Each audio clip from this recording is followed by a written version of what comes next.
Buenas tardes, bienvenidos a esta a este nuevo encuentro promovido por el Grupo Diverser y la Facultad de Educación de la Universidad de Antioquia. En este caso sobre un tema apasionante, no siempre fácil de entender, pero realmente cuando uno ya entra en lo que significa, se da cuenta que vamos a hablar de un tema de la vida, de un tema que nos interesa a todos, que es el tema de la sostenibilidad. Y el papel que allí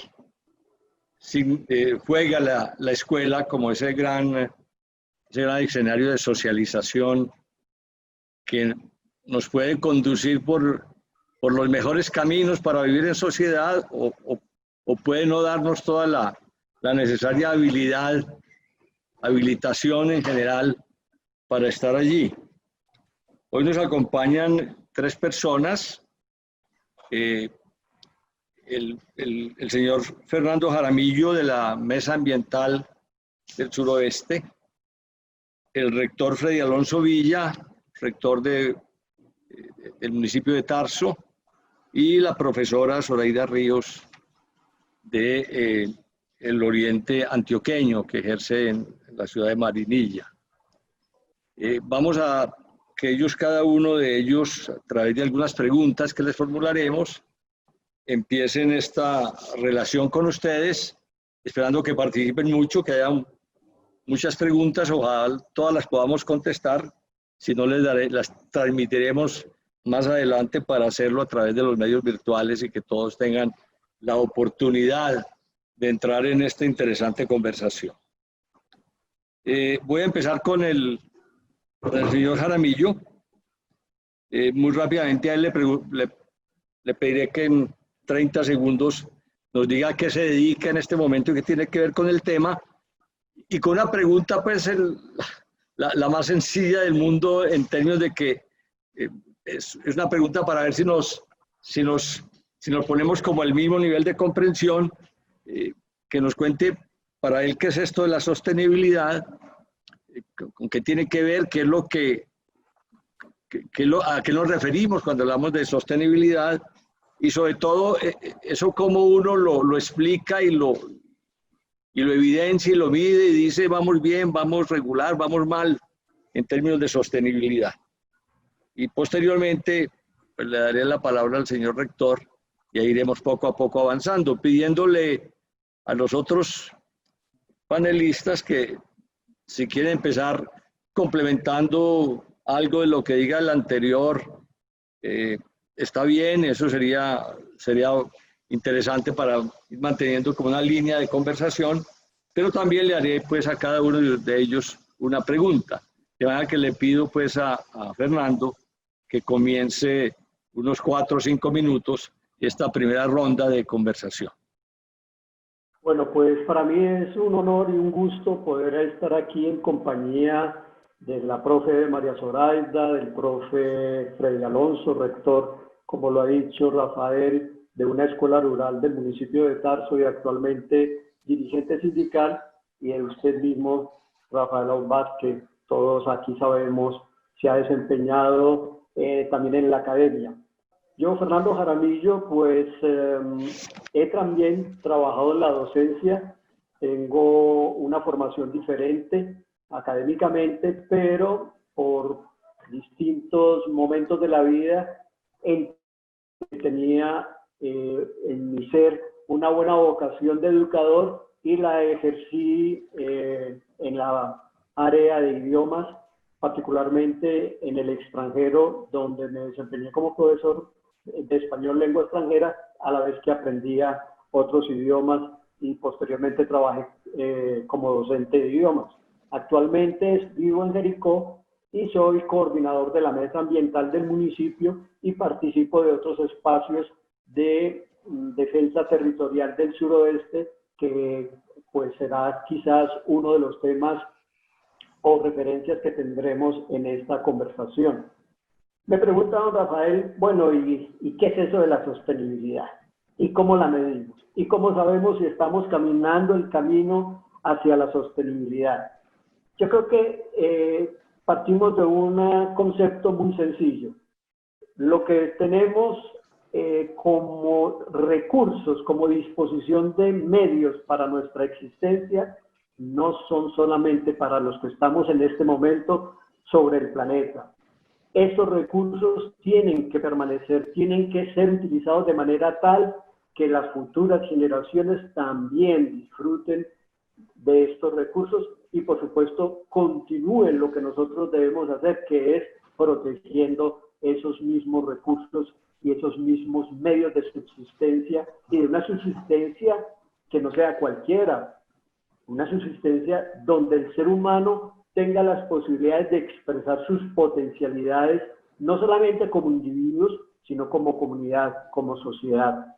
Un desarrollo sostenible está visto y garantizado en la medida en que las comunidades, de manera común, como la palabra lo indica, de manera solidaria, en una actitud democrática, tracen las maneras y los caminos hacia esa subsistencia colectiva.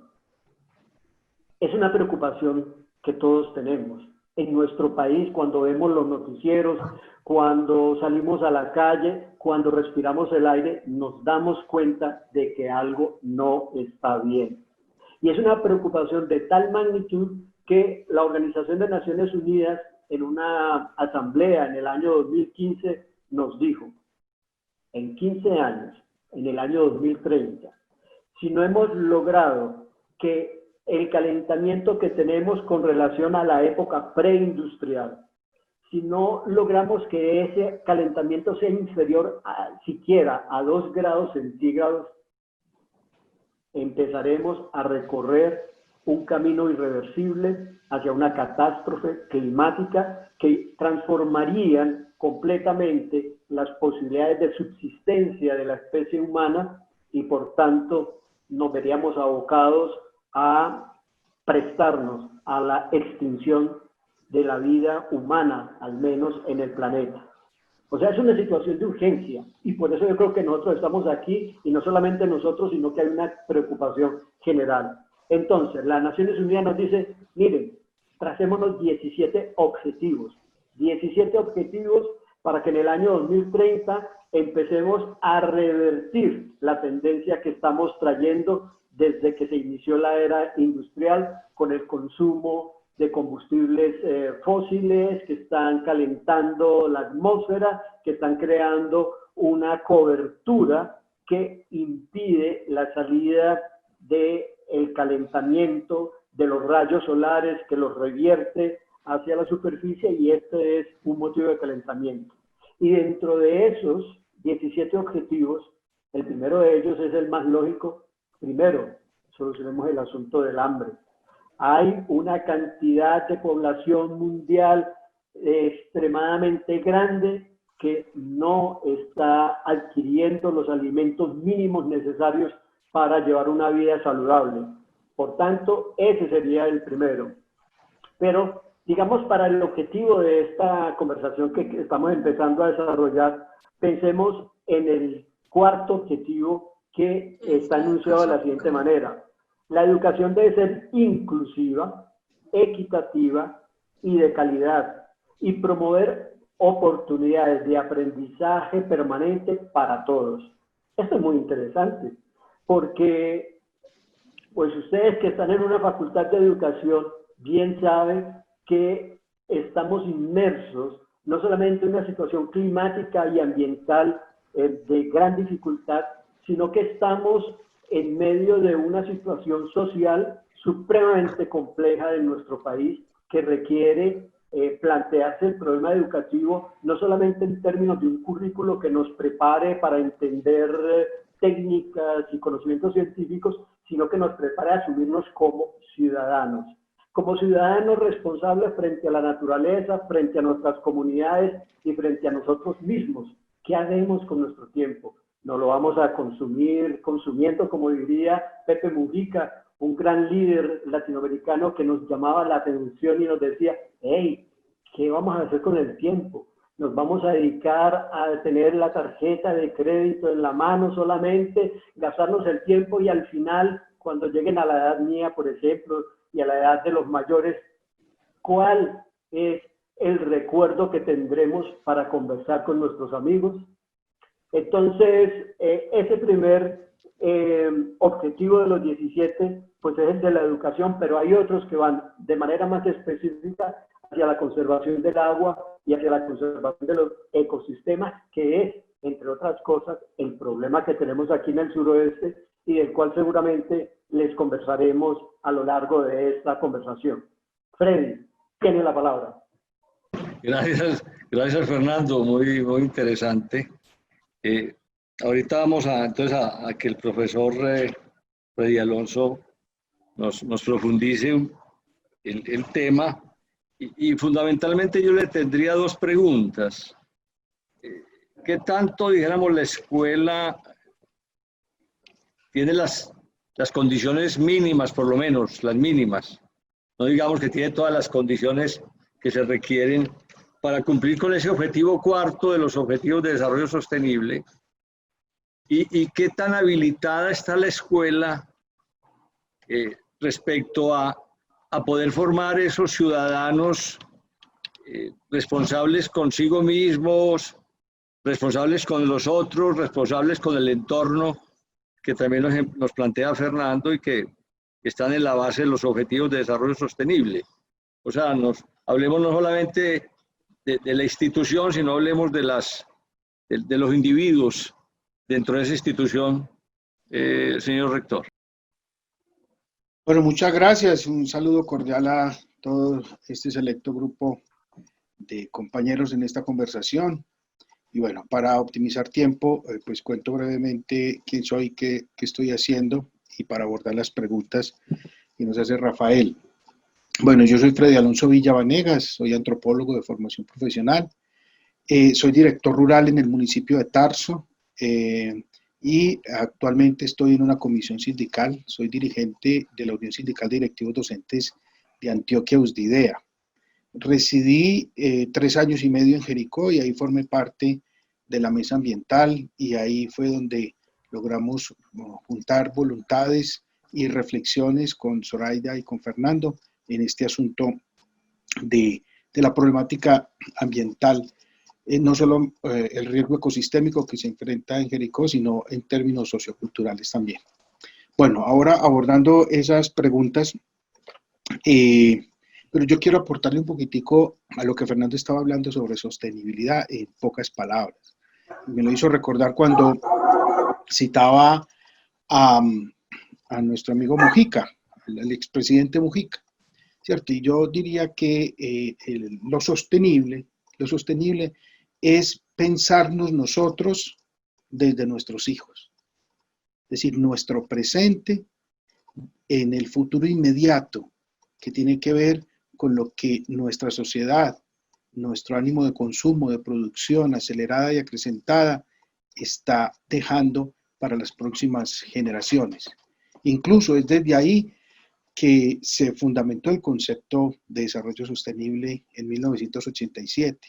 Es que nuestro compromiso, nuestra manera de producir no comprometa los bienes y las necesidades que van a requerir las generaciones futuras. Y ahora entrando a la escuela. Bueno, eso de si tenemos los mínimos y qué capacidades tenemos para lograr ese objetivo o esos objetivos que tenemos al 2030, yo me quiero volver un poco para mirar la historia. Es decir, para mirar al futuro tenemos que mirar la historia, porque además la historia es lo que alcanzamos a entender hoy en el presente. Y me quiero parar en algunos documentos muy claves en términos de esas herramientas y de esos instrumentos que tiene la escuela. Me voy a parar en la Ley General de Educación, o sea, desde 1994. Y ahí voy a recoger esos primeros insumos mínimos y básicos que tiene la escuela como un instrumento de obligatorio cumplimiento. Voy a destacar el artículo 5 de la Ley General de Educación, que habla de los fines de la educación. Voy a mencionar 2. Son 13 numerales, 13 fines específicos con los cuales se fundamenta nuestro hacer escolar. El tercer fin dice, la formación para facilitar la participación de todos en las decisiones que los afectan en la vida económica, política, administrativa y cultural de la nación. Y voy a destacar el número 9, el desarrollo de la capacidad crítica, reflexiva y analítica que fortalezca el avance científico y tecnológico nacional, orientado con prioridad al mejoramiento cultural y de la calidad de vida de la población, a la participación en la búsqueda de alternativas de solución a los problemas y al progreso social y económico del país.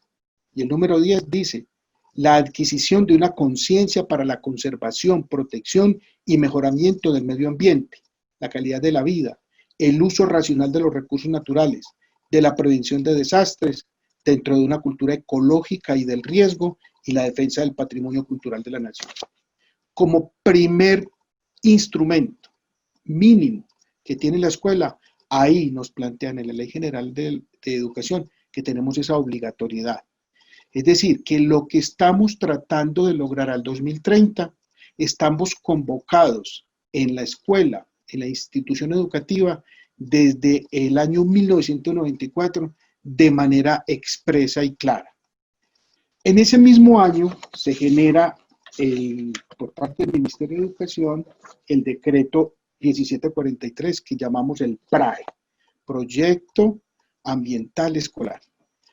Y nos pone las líneas fundamentales y dice que prácticamente el objetivo central de la escuela es desarrollar este componente ambiental.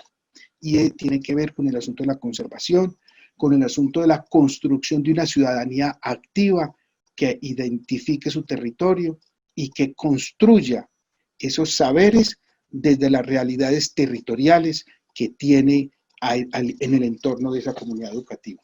Entonces, ¿a qué me quiero referir yo? Cuando Rafael nos pregunta sobre si la escuela tiene esas capacidades, esa capacidad instalada. La principal que tiene que tener, está en los docentes. O sea, está en la capacidad y la claridad que los maestros y maestras tienen que ir alcanzando en torno a ese rol de la escuela para pensar el territorio y para pensarlo críticamente. Y los compromisos que tienen las entidades territoriales, el Ministerio y las Secretarías de Educación, en fortalecer ese acompañamiento y ese logro de esas condiciones escolares para pensar el territorio. Vemos que todos estos propósitos se vienen aplazando. Bueno, volvámonos y corramos los otros 5 o 10 años a ver si lo logramos. Porque es que es muy difícil porque nos estamos enfrentando a una tradición cultural del crecimiento acelerado, de que mientras más rápido crezcamos en términos económicos, es mayor virtud, hay mayor virtud en esa sociedad. Y lo que nos está diciendo el desarrollo sostenible es, hey, mérmele a ese acelere y mire un poco más, con más calma, ese futuro inmediato que tiene. Y la escuela es una institución fundamental, básica, para poder hacer esas reflexiones críticas, para pensar, como decía Walter Benjamin, para pasarle a la historia el cepillo a contrapelo. Esa es una labor de la escuela y lo venimos logrando con todas las deficiencias históricas y acumuladas que tiene la institución escolar, porque cada año se acrecientan esas deficiencias. Pero hemos ido juntando manos y alianzas con organizaciones públicas y privadas y vínculos entre colegas, fortaleciendo este asunto de la investigación escolar para que tengamos hoy, en este presente, niños y niñas que pregunten más allá de lo que alcanzan a ver. Yo creo que ahí es donde está esa capacidad que tiene hoy la escuela y esos mínimos, y es esa nueva construcción de discurso escolar, construyendo lo que nos soñamos en 1991 con la Constitución Política, y es una ciudadanía activa, crítica y comprometida, garantizando los derechos que tenemos en la Constitución como ciudadanos activos. Gracias. Muchas gracias, rector. Profe, a usted la que le toca duro en la realidad, a usted la que le toca ya con los jóvenes y con los padres. Le decía que a usted es la que le toca la vida real, Algo así. la vida de todos los días, que es donde uno expresa realmente lo que en concreto es o puede ser. Entonces, Sí, la señor. pregunta es, ¿qué tanto la calidad de las relaciones con los estudiantes, qué tanto esa calidad de relaciones con los estudiantes, con los padres de familia, hace posible trabajar pues en términos de sostenibilidad, trabajar pues en esas ideas de cuidarse y de cuidar el entorno, o qué obstáculos en la práctica uno encuentra con la comunidad educativa en general para efectivamente uno de poder decir, oiga, venga, aquí estamos trabajando todos hacia un mismo propósito de cuidar el planeta y cuidarnos a nosotros mismos y cuidar nuestra sociedad. ¿Qué tanto los jóvenes y los niños tienen una cultura de lo colectivo propicia para trabajar estos temas de sostenibilidad? Y que tenemos que trabajar más con ellos, pues. Claro, claro, don Rafael. Pues para empezar, muchas gracias por la invitación. Me siento muy honrada en la presencia de Fernando, de Freddy, desde luego de usted, don Rafael. Mi nombre es Zoraida Ríos, soy profesora feliz de una escuela rural de Marinilla, llena de comida, de lechugas, zanahorias, campesinos hermosos con sombrero, y vine de Jericó, de un territorio igual de sembradores. Así es que, bueno, me alegra mucho todavía estar trasegando en la línea de lo amado, que es la tierra finalmente. Y cuando me invitaron, yo dije, Dios mío santo, yo quiero hablar, pues como yo siempre hablo, que yo lo pueda entender, que lo entienda mi mamá allá en Jericó y todo el mundo, y mis estudiantes allí en el Obispo Emilio. Porque cuando uno habla de desarrollo sostenible, inmediatamente se remite a los entes territoriales municipales. Entonces uno asume que eso solo lo tratan los municipios, los tratan las corporaciones ambientales y lo decretan en la ONU, pero nunca en el contexto real. Ahora usted empezó diciendo, pues, ¿qué tal si definimos sostenibilidad, cierto? Y yo, pues para poder hablar un poquito de eso, o por lo menos intentar chapucear sobre el tema y que ustedes me cuadren ese pensamiento, encuentro una definición que yo la logro comprender y es la sostenibilidad, entendiéndose desde la capacidad que tiene uno de sostenerse a sí mismo.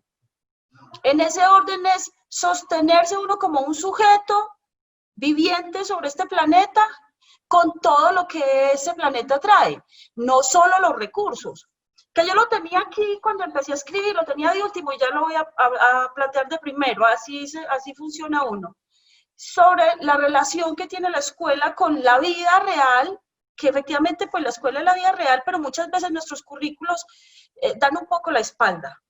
Entonces, sí quería tratar, pensando yo como maestra, todo el tiempo sobre este tema, encuentro que lo primero que tendríamos que hacer como escuela permanentemente es revisar esos enfoques. De un lado, si uno habla de escuela, habla del tema pedagógico, eso tiene que aparecer ahí, ¿cierto? Pero además, esos enfoques pedagógicos o ese enfoque que tiene que ver con lo educable y lo enseñable de nosotros como humanos, también puesto sobre los enfoques del contexto mismo. Entonces, a lo que yo quiero apuntar como intervención inicial es que la escuela debe hacer un stop y pensar un poco más en un enfoque sistémico. Y visto así, vamos a empezar a hacer unas reflexiones sobre muchos elementos. Es decir, yo puedo tener a los niños y les puedo enseñar lo que les tenga que enseñar, ¿cierto? Lo enseñable, incluso lo educable, es decir, todo lo que tiene que ver con el campo formativo, pero nosotros debemos tener presente como maestros, como escuela, que se debe alimentar, formar, construir, instalar, todos estos verbos, un pensamiento más sistémico. La misma escuela debe pensarse permanentemente y no solo como causa y efecto, que eso también fue un paradigma en un tiempo en aras al sistema ambiental, a lo que decía Freddy, cuando empezaron los PRAE, por ejemplo. Ahorita la reflexión sobre el sistema ambiental en la escuela ha evolucionado. sino como ese enfoque sistémico en donde en la mitad entre una causa y un efecto hay una cantidad de interacciones.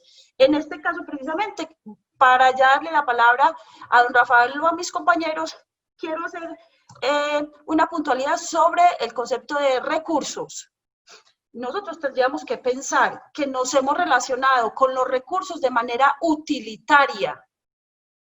Y llamemos recursos a los que queramos, tanto los ambientales o biológicos, como también los recursos humanos y las relaciones que nosotros tejemos. Realmente el recurso, la única relación que podríamos tener con el recurso es de utilidad que otro recurso. Y en orden a la escuela, yo por ejemplo pienso, yo como le voy a enseñar a María Ángel, una niña aquí en la escuela, que es hermosa, esa niña es un volador, se come el mundo, está en primero.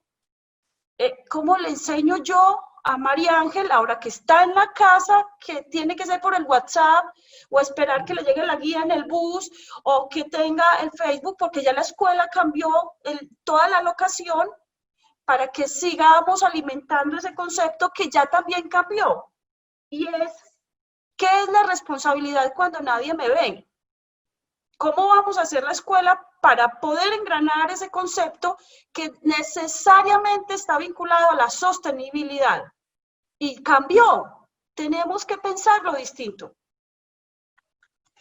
Pues yo no sé, don Rafael, si lo que yo dije fue una barbaridad, porque es que en medio del tema, además que me apasiona, salen 20.000 visiones sobre la escuela. Es una belleza, en la escuela encaja todo. Somos responsables de casi todo. Pero además tenemos una responsabilidad muy bella y es hablar con seriedad sobre la vida. Pero le hago una pregunta, pues para que no pierda el impulso. Pero Dígame. ¿no se siente uno muy solo ante tamaña responsabilidad? ¿No se siente usted como profesora muy sola? ¿O cuáles son sus sistemas de apoyo y de acompañamiento que usted encuentra para esas tareas? Porque me está diciendo que la escuela es todo. Entonces, ¿cómo hace uno, una persona para...? Claro. Yo entiendo, don Rafael, en la escuela cabe todas las dinámicas humanas porque la escuela tiene una tarea bellísima y es con esa humanidad que debe aflorar de nosotros. Y a la escuela le ha llegado todo, ¿cierto? De hecho, los maestros nos enojamos y decimos, nosotros ya somos hasta culpables del coronavirus. Estoy haciendo un chiste, pues, de magisterio. Realmente es porque en la escuela es donde se teje la reflexión profunda con la vida. Seguramente los ingenieros tendrán otro tipo de reflexiones, los abogados tendrán otro tipo de reflexiones, pero en la escuela se debe reflexionar sobre las relaciones con la vida para poder formar, para poder llevar al otro sutilmente al encuentro con su humanidad. Ahora, usted me pregunta si uno no se siente muy solo. Sí, seguramente. Y los maestros buenos más. Pues que yo no soy la maestra buena, hay unos maestros bellísimos, unos tesos que hacen de su vida una cosa bellísima con el conocimiento, no con la petulancia, sino con el conocimiento como esa ofrenda para el otro, para sí. Es una gran soledad, pero ahí también, yo no sé, uno saca una forma de relacionarse, es donde aparece Fernando, donde aparece Freddy, donde aparecen los otros que le van cuadrando a uno también un poquito como de delirio. Porque uno también puede rayar en el delirio, ¿cierto? Entonces la idea no es esa, ni tampoco pues amarrarnos al árbol. Y con esto no estoy caricaturizando ese espíritu, sino que lo que tenemos que hacer es fortalecer esos pensamientos, de tal modo que a uno no lo tumben, pues a nosotros casi siempre nos tumban con una ley o un código, pero de tal forma que tampoco sea así. Muy bien. Fernando, ¿por qué no nos pones dos ejemplos de vida para retomar el concepto de Zoraida?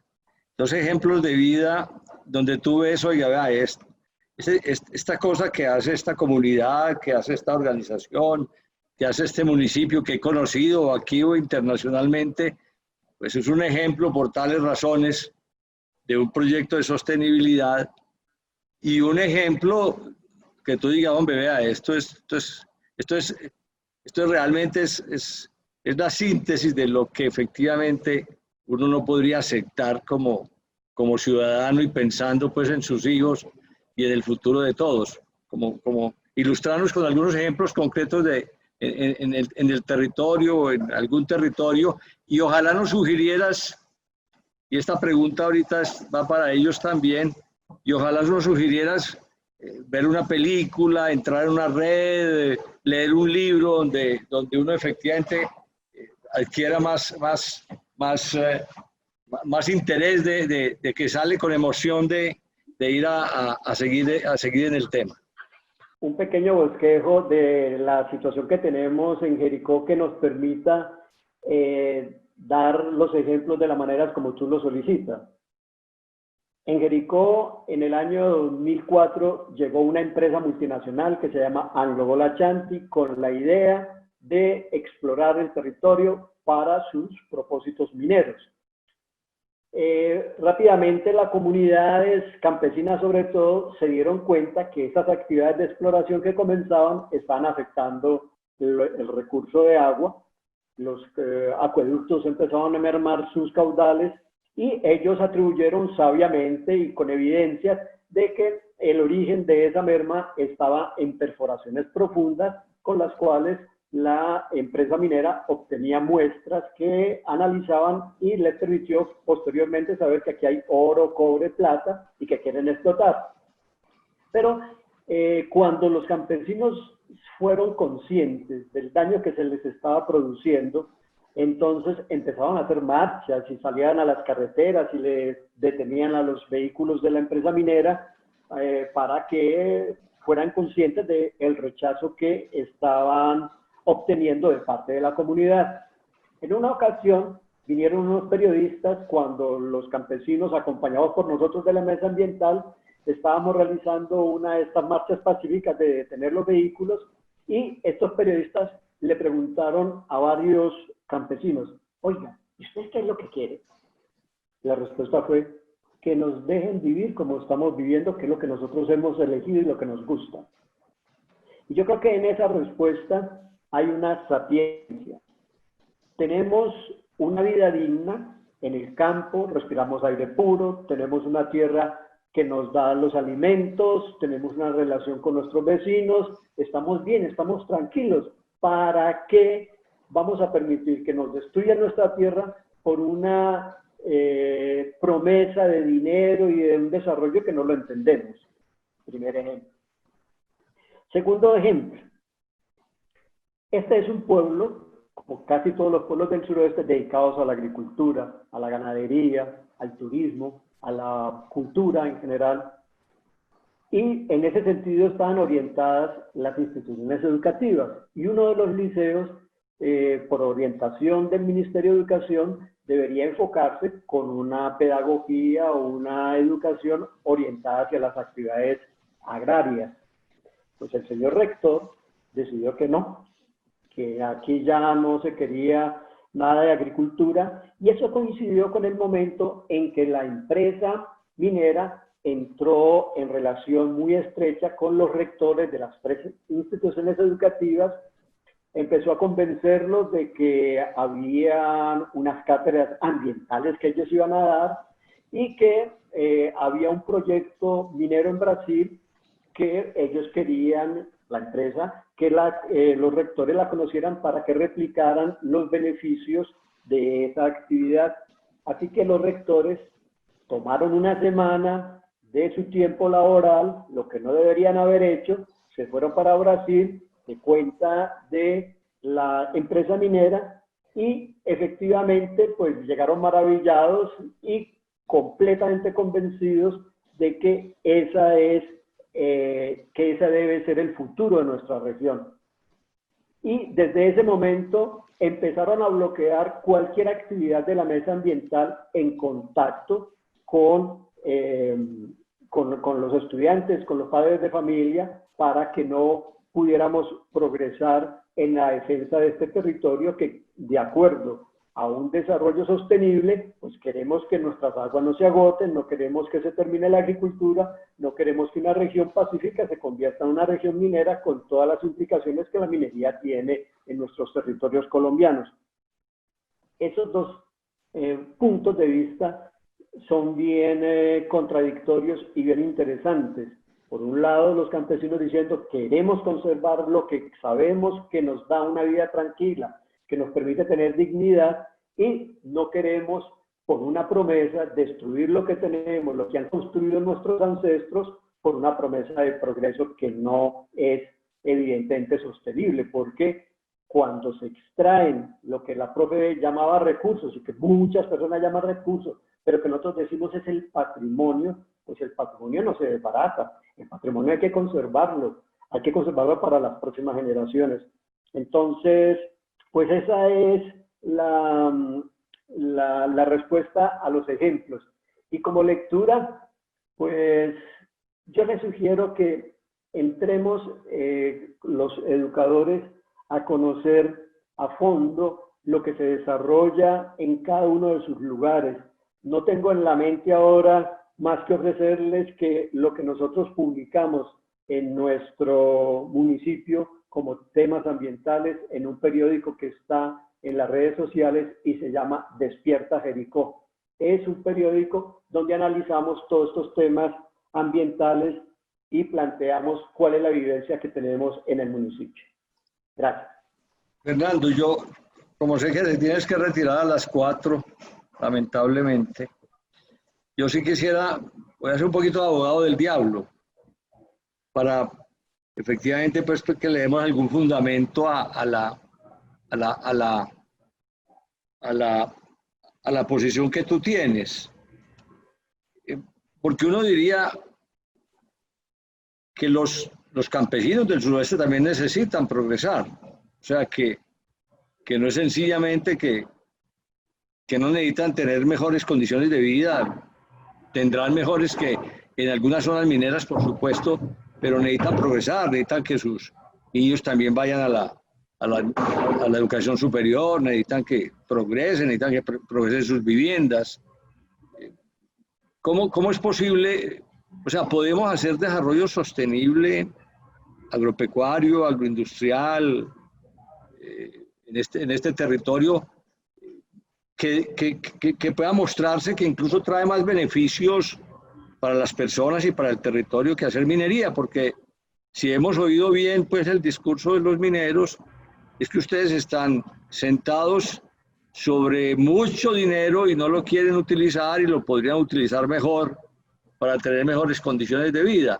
O sea, ¿es quedarnos quietos? ¿Es simplemente decir no a la minería o le vamos a decir sí a algún modelo y qué cosas promoverían ustedes que de todas maneras significaban más progreso para la vida rural? Bien, ese papel de abogado del diablo es muy importante para desarrollarle el pensamiento y confrontar las ideas. Mira, Rafael, la vida rural en Colombia, tal como la vivimos nosotros en el suroeste, la podemos poner en una balanza con la vida que tiene la mayoría de las personas de las ciudades grandes de nuestro país. Y si nosotros le preguntamos a una familia, a un padre de familia de clase media, media baja, pues como la mayoría de los habitantes de las ciudades, acerca del uso de su tiempo, de sus relaciones familiares, de su grado de satisfacción porque tienen un apartamento de 70 metros cuadrados, porque tienen una cantidad de deudas, porque tienen unas condiciones de salud precarias con un aire viciado, porque están en el estrés de pagar 1.000 cuentas. Y le preguntas las mismas condiciones a un padre de familia campesino pequeño que sobrevive con sus parcelas, con su café, y estemos seguros que va a mostrar de manera real mayor satisfacción ese padre de familia que tiene a su familia y tiene mejores condiciones. Ahora bien, no podemos ser extraños al mundo, no podemos ser extraños a este medio que nos permite conversar aquí, cada uno en nuestra casa, a la televisión, a los medios de comunicación, a la ideología que está imperando. Y entonces los jóvenes y los niños también del campo quieren tener carro, quieren viajar en avión, quieren tener muchas cosas. Frente a eso, ¿qué hacer? Y ahí viene el papel de la escuela. Y ahí es necesario replantearle a los niños, no de manera de dogmatizar, de ideologizar, sino del reconocimiento de dónde viven y cómo donde viven tienen alternativas también para estudiar, tienen alternativas para emprendimientos, para permanecer en el territorio. Y es un ejemplo del cual Freddy tiene muy buena información acerca, por ejemplo, de la educación rural que se está dando en el departamento de Caldas. Yo le solicitaría a Freddy que nos narrara un poco de esa historia. Pero además, en nuestro contexto del suroeste, están llegando una serie de inversiones importantes en el turismo. Tenemos parques recreativos que están proyectados y suspendidos por la presencia de la actividad minera porque son incompatibles una megaminería al lado de un parque ecológico. Tenemos procesos industriales, tenemos proyectos de agroecología porque sabemos que la alimentación tiene que ser cada vez más sana porque nos preocupamos por la salud de la gente.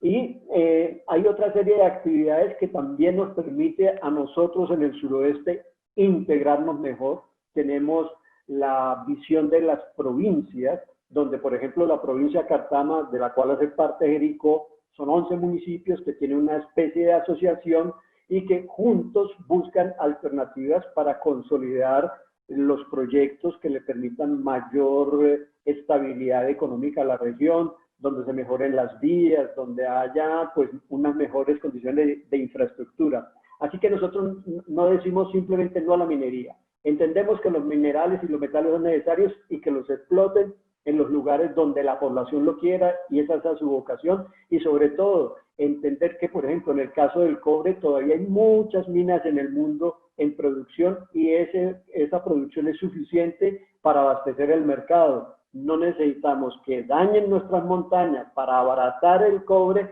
y empezar a producir innecesariamente nuevos aparatos que requieren del cobre. Es decir, hay una racionalidad, ese es el sentido de la sostenibilidad. Tenemos que conservar, darle privilegio al agua, a los bosques, a la biodiversidad.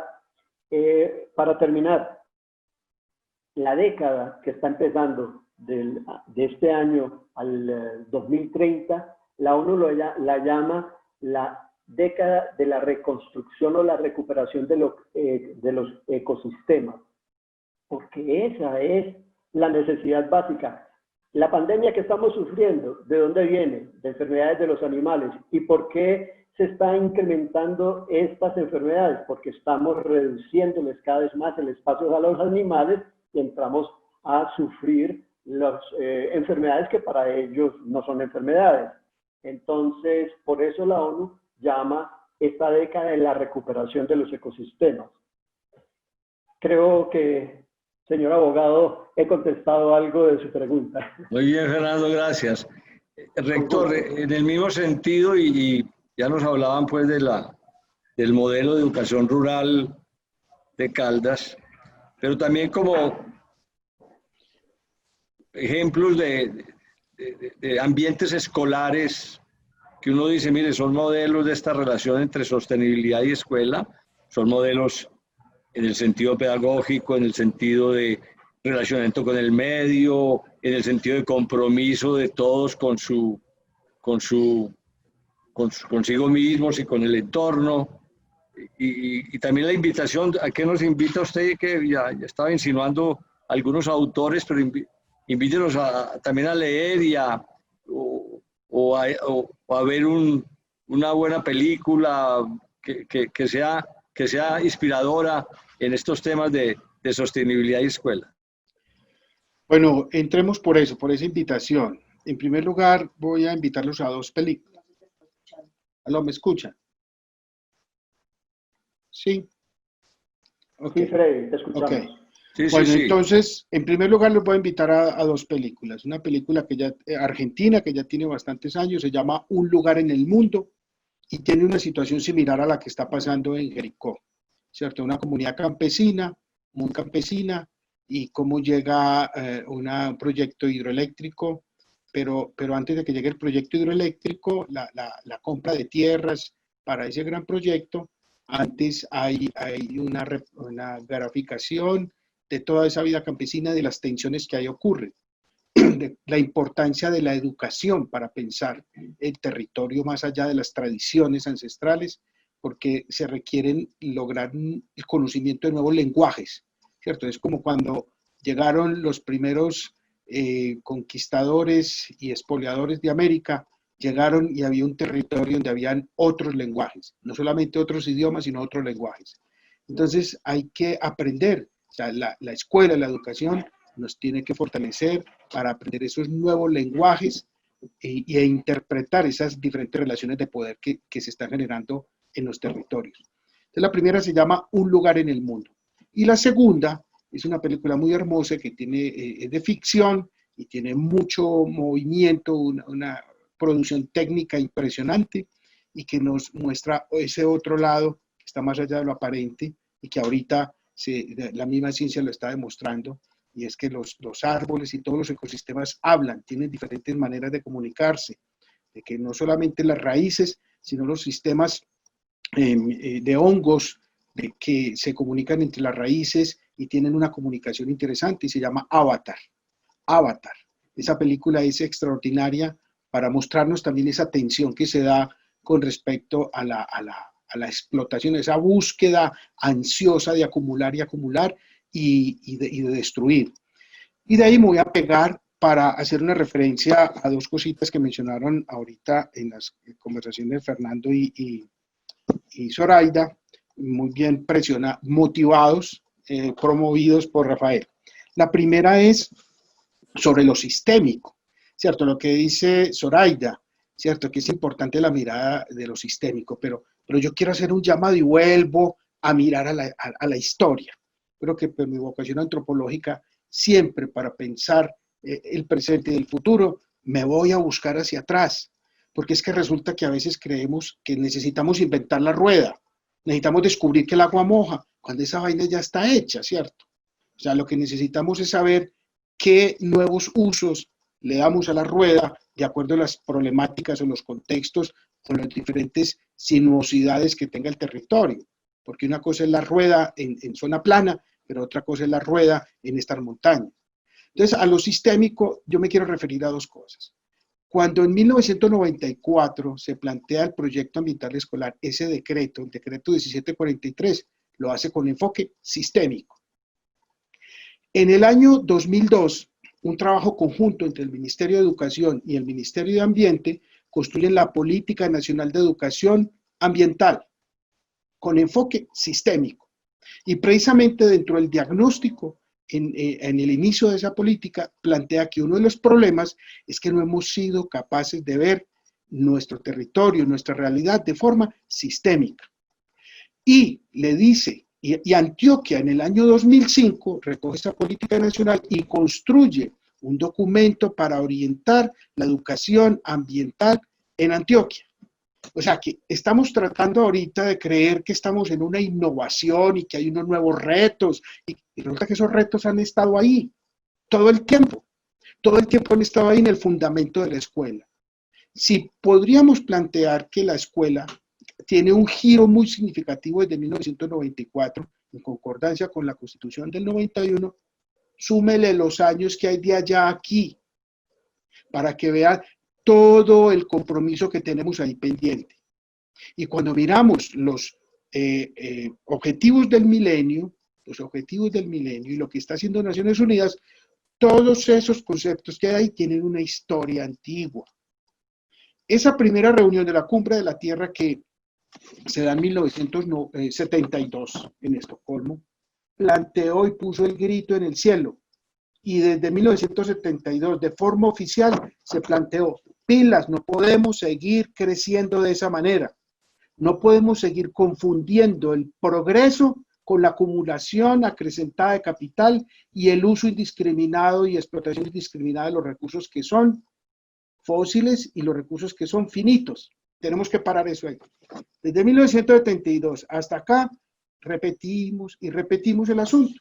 Entonces, estos objetivos que tenemos aquí ahora son los mismos que muchos ambientalistas, científicos ecologistas, académicos de diferentes disciplinas nos están diciendo que o nos ponemos las pilas o vamos a ser la única especie en peligro de autoextinción. Y ahí quiero tocar ese punto del progreso. Ahorita, Rafael, que le preguntabas a Fernando, hombre, los campesinos no tendrán derecho al progreso. Ah, pues claro, pero entonces un momentico, ¿qué vamos a entender por progreso?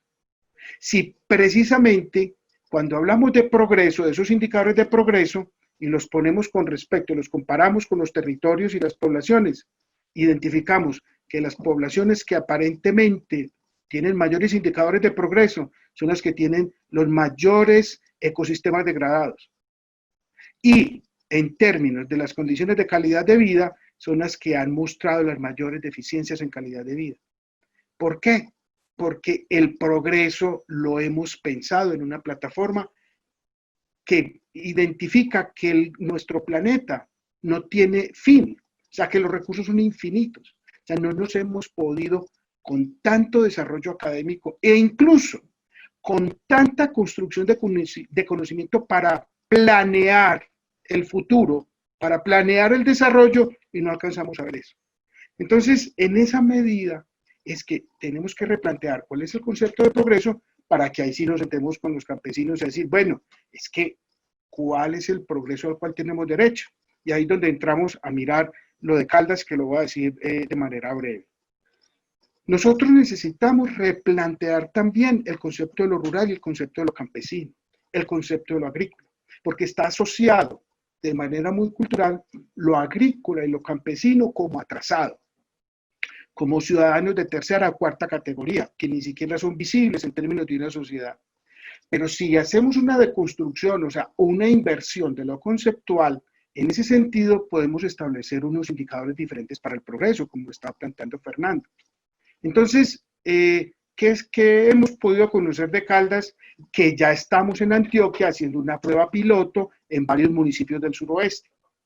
Retomamos la propuesta que ya lleva 38 años esa propuesta en Caldas, liderada por el Comité de Cafeteros de Caldas. Y es desde la escuela,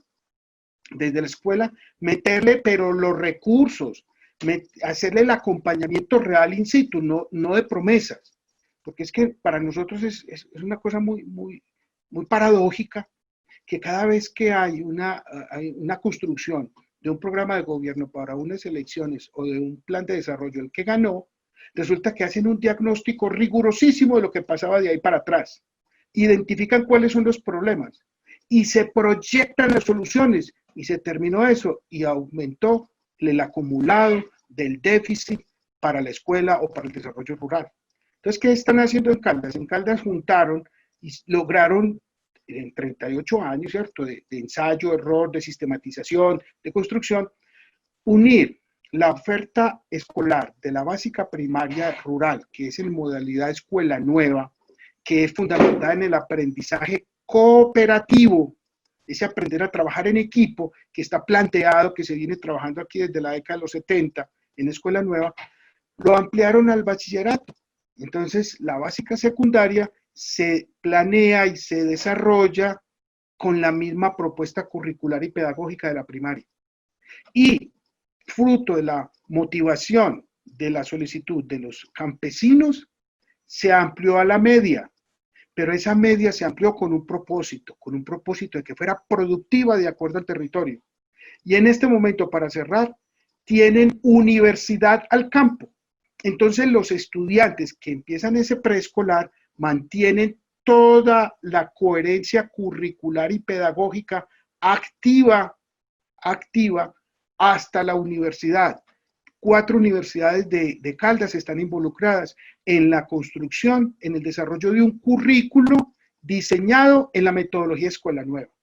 No un asunto de hacer convenios con el SENA, entonces sacamos los muchachos de aquí y los cambiamos allá de currículo. Entonces ahí hay un quiebre.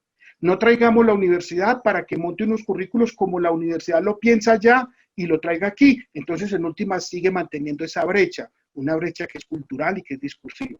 Entonces allá hemos podido identificar que el campo no se está despoblando, se está repoblando.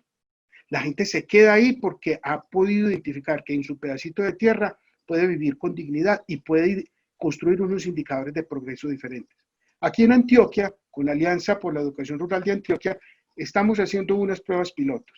Nos caemos, nos resbalamos, nos paramos, corregimos, pero aquí con esta alianza, que ya hay más o menos como 12 empresas privadas poniendo recursos, donde la gobernación de Antioquia también ha estado participando, en fin, estamos tratando de hacer una prueba piloto en el suroeste que nos va a llevar a eso, a tener unos indicadores diferentes para pensar el progreso desde una perspectiva del campo para el campo. Profe, haciendo también de abogado del diablo con usted, ya hice con Fernando. Recientemente, hace como 2 años, Planeación Nacional nos dijo que existían 17.000 leyes que no se aplicaban, que sí, que muy bonitas y que ahí estaban y que no servían como para nada, y hizo como una limpieza de esas leyes. Por lo que le hemos entendido, usted dice, oiga, venga, es que hace mucho rato, desde el 94, incluso desde el 91, tenemos como muchos elementos regulatorios, filosóficos, legales, para hacer estas cosas. Y hay mucho pensamiento en lo que usted plantea y nos invita, pues, porque parece haber mucho pensamiento también de líderes educativos al respecto. Pero no parece que uno diga, oiga, venga, la escuela hoy es la escuela que requerimos, y uno no ve como claramente, a no ser estas cosas tan importantes como el nuevo modelo de educación rural para Antioquia, pero que todavía son como muy pilotos y hay que convencer mucha gente para que les presten ayuda. En ese contexto, ¿qué papel, qué palanca podrían ser las facultades de educación y qué nos falta como para que las facultades de educación, como lo fueron las facultades de ingeniería cuando se empezó a hacer pues la ingeniería transformadora, ¿qué no les falta a las facultades de educación para que efectivamente sean como elementos muy cercanos a la transformación y no que de pronto están muy en los principios o en el pensamiento y muy poco en el hacer y en el incidir? Es que a mí lo que me preocupa no solamente es que se piense mucho, sino que se hagan cosas y que se incida sistémicamente, o sea, que uno incida no simplemente con unos casos, sino que pueda incidir en los sistemas educativos. Mirando la historia, podemos identificar y usted que fue el rector de la Universidad de Antioquia y que le tocó liderar en un tiempo muy duro, muy difícil, sabemos que la universidad como tal, en términos mundiales, tiene 3 objetos o misiones, no lo recuerdo bien: la docencia, la investigación y la extensión. Pero cuando vamos a mirar, bueno, ¿y eso de dónde salió? ¿Quién se inventó que esos fueran los 3 elementos de la universidad? ¿Cierto? Entonces, la docencia es la herencia de toda la universidad medieval, ¿cierto? Escolástica. Pero ¿qué pasó con la investigación? ¿De dónde surgió? Y encontramos ese momento específico en la creación de la Universidad de Berlín, cuando apuesta el hermano de Humboldt, el Humboldt, el que estuvo por aquí monitoreando y mapeando la diversidad en nuestro territorio. El hermano de él estaba con unos principios liberales de pensamiento, poniendo la investigación como fundamento de la universidad, de la creación de conocimiento. O sea, que tenga la creación de nuevos elementos para posicionarnos en el mundo y para lograr desarrollo económico. Ese fue el fundamento. Pero cuando pasamos a la extensión, ahí nos encontramos una situación bien interesante entre la Universidad de Oxford y la Universidad de Cambridge. Cuando la Universidad de Cambridge surge por una disputa, una dificultad que hubo en Oxford, porque había docencia, había investigación, pero eso no llegaba a los campesinos, eso no llegaba a los territorios.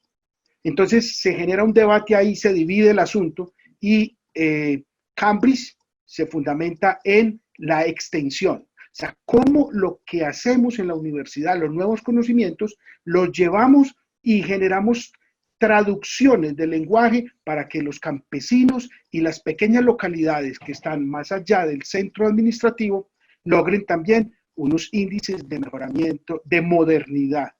Entonces, ahí llegamos a ese punto de qué es lo que nosotros necesitamos para lograr que se generen, que se descentre esa concentración de desarrollo. Y en ese punto, por ejemplo, hablando de esas leyes, es muy interesante, por ejemplo, que no las leyes por antiguas es que no sean funcionales, sino porque esas leyes antiguas no se adecúan, o sea, ya el contexto para los cuales las crearon no funciona. Pero entonces resulta que como nosotros somos una sociedad bien católica, bien cristiana, ahorita para resolver los problemas de convivencia actuales, hay muchas, ¿cómo se dice? Los grandes personajes de la iglesia nos están convocando a ese mensaje de hace 2000 años, y eso es muy viejo, ¿cierto? El mensaje de Jesús. Y miramos, ya hay mensajes más antiguos, pero son plenamente vigentes. Entonces, dándole ese contexto, nosotros podemos identificar. Yo he hecho ese ejercicio cuando me han invitado y me han dicho, ¿no te interesaría ir a Finlandia a conocer esa ¿cómo se dice? Vanguardia educativa? Yo le digo, me basta solo con leer la Ley General de Educación. Si nosotros nos acercáramos al 50% de la Ley General de Educación, estaríamos hace muchos años, con unas condiciones de desarrollo contextualizado y a escala humana. ¿Qué es lo que ha pasado también? Que nosotros tenemos una herencia cultural que creamos leyes para ver si eso nos motiva, pero resulta que de inmediato creamos leyes y, prácticas culturales de resistencia. Eso es una herencia cultural también muy fuerte. Por eso muchas veces nosotros, en una conversación que teníamos con ustedes la vez pasada, ¿cierto? Nos abrogamos en un Estado social de derecho, un Estado muy garantista, pero que quien garantice los derechos sea otro, no sea yo. Este proceso nos tiene que llevar a fundamentar el asumir las responsabilidades como sujeto activo para lograr este tipo de cosas. Y termino con esta anotación, es que la investigación tiene que ser el fundamento de la construcción de esta nueva sociedad. La investigación parte de una premisa fundamental, dudar.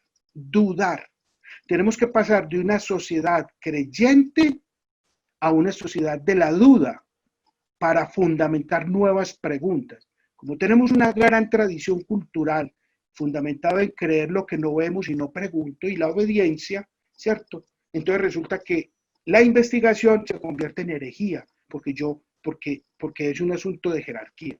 Pero cuando los niños, y termino con una frase que cito mucho y la recuerdo mucho cuando estoy conversando con colegas o en estas conversaciones, de una frase del profesor de Simón Bolívar, que se llamó Simón Rodríguez.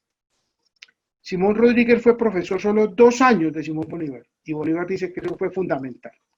Y una frase que está escrita y publicada en un libro que él mismo tipografió, que se llama Culturas Americanas, dice, enseñémosle a los niños a hacer preguntones, para que preguntándose el porqué de lo que le mandamos a hacer, se acostumbren a obedecer a la razón, y no a la autoridad como los limitados, sino a la costumbre como los estúpidos.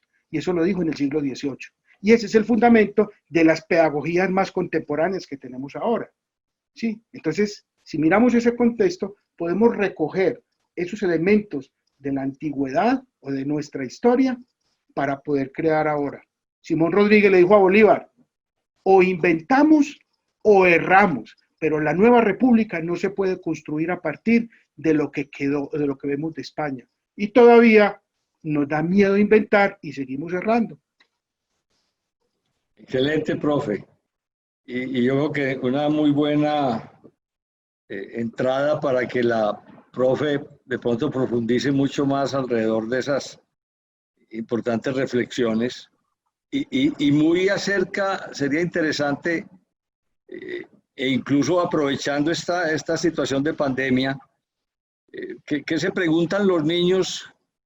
¿Qué se vienen preguntando los niños con usted? ¿Y usted cómo logra que los niños sigan creyendo que estar en la escuela es la mejor inversión personal y social, y se entusiasman por la escuela porque cada vez nos indican que hay muchos más riesgos que antes de que los niños abandonen la escuela?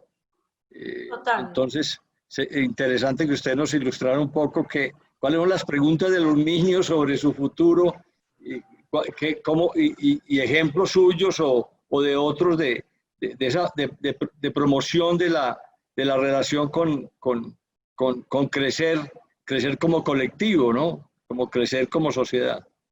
Total. Don Rafael, usted ahorita preguntó sobre escritores o películas. Usted dijo películas y a mí se me bloqueó el cerebro.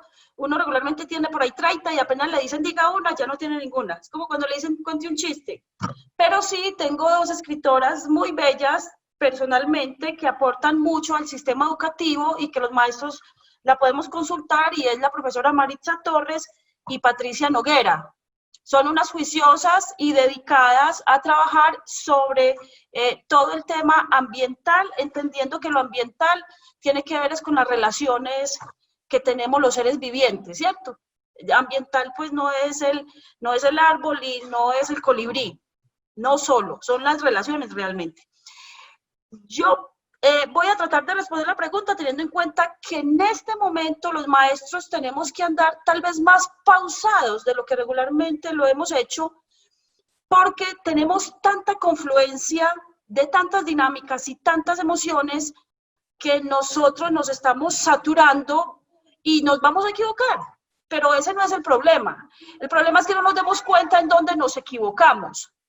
Entonces, lo primero que quiero decir como profe en relación a su pregunta, mire, a los niños y a los profes nos hace mucha falta eso que se llama escuela, que ya sabíamos que no es el edificio, que son las dinámicas. Nos hace mucha falta vernos, darnos picos, compartirnos el bombombum, jugar chucha cogida, tomar tinto como si se fuera a acabar el mundo y por la noche, conversar como esquizofrénicos en la sala de profesores, y vernos, olernos, porque eso hace parte de la esencia de un maestro. Pero pues como no manejamos nada, realmente somos una cosa así microscópica en el universo, más frágiles, no podíamos saber, nos mandaron para la casa sin pregunta alguna, a todos. ¿Y qué nos ha tocado por este revestimiento de adultos? Jugar a que somos muy maduros, muy estructurados, que lo tenemos muy claro, y nos pusimos a generar una escuela. Lo que pasa es que ahorita estamos encontrándole la sazón a esta nueva dinámica escolar. Y también nos está generando unas ganas que consigan la vacuna y que nos vamos a ir a piquear. Yo digo, ole, apenas yo a sus muchachos a todos les voy a dar picos y abrazos y entonces nos vamos a volver a enfermar. Pero realmente es porque la escuela es una confluencia en relación a la humanidad. Y eso significa las emociones. Hay un compañero mío decía en medio, claro, él mucho más decente pues que yo con mi hablado, él decía que la escuela era la reunión de un poco de gente, de un poco de profesores que llevaban comida para darle a otra gente que no tenía hambre, y que entonces mientras que se confluía el que tenía hambre con la comida, eso iba a pasar muchos años, entonces que íbamos a tener muchas frustraciones. Pero en este momento digo yo que tenemos que hilar más suave, primero porque la escuela sigue teniendo la deuda de lo que decía Freddy. El pensamiento sistémico no lo tenemos claro. Es más, ni siquiera lo tenemos instalado con conciencia los maestros. Y cuando digo esa generalidad, me disculpan los que sí. La mayoría somos ahí como lo que da la tierrita, con muy buenas intenciones. Pero no lo tenemos instalado los maestros, entonces es muy difícil ayudarle a esos cachorritos a que vayan fabricando un pensamiento crítico y sistémico en relación a sus actos, que vayan generando la comunicación. Mire, ahora yo lo dije, porque además como estamos en una época de evaluación los maestros, todos los maestros terminamos diciendo, acto de fe, que todo eso lo hicieron ellos. Hay que calificar como si lo hubieran hecho ellos. Ahí no hay nada que decir. Porque aparece la figura de la familia.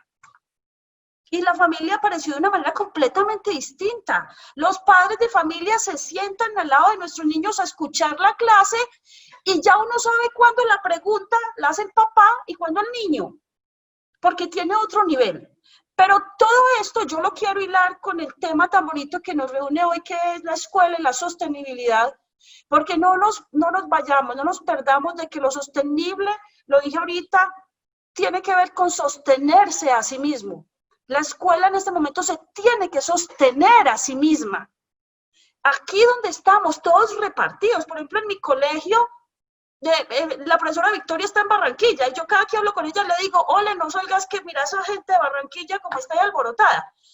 Y ya, y ahí se nos va el mundo y todos estamos en otro lado, pero somos esa escuela. Sostenernos a nosotros mismos desde el pensamiento y ahorita desde los hilos pedagógicos que tenemos, que eso no está escrito. Esta escuela que nos tocó no está escrita, pero tenemos que poner en juego muchas cosas y voy a, para concluir, palabras importantes que he recogido de ustedes y tiene que ver con la construcción colectiva. Si yo llego a Marinilla, a la hermosa vereda de Las Mercedes donde yo soy, al Obispo Emilio donde yo estoy, y llevo un concepto de desarrollo que me lo explicó un maestro que es una eminencia de la universidad, ese mismo concepto me lo puedo tragar, porque si yo no lo construyo allá, no significa, eso no importa. Tenemos que construir con la comunidad el concepto de progreso, de territorio. A estas alturas todavía estamos pensando que territorio es la tierra, el pedazo que uno habita y donde se para. Por eso es que nuestras relaciones no son muy respetuosas. El territorio tiene que ver con las dinámicas. Tenemos que pensar en el concepto de consumo.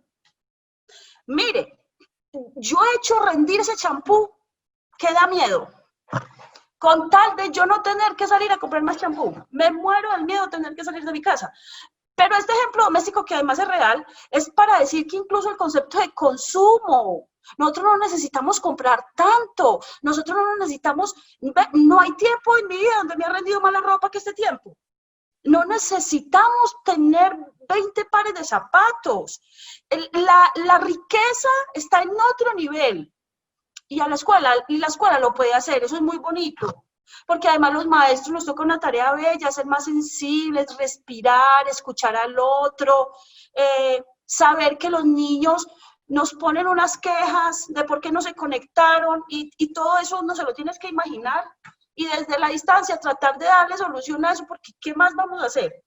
Estos tiempos de incertidumbre y de frágil humanidad llevan a que la escuela aprenda a sostenerse a sí misma, que la escuela aprenda a respirar y a entender su territorio.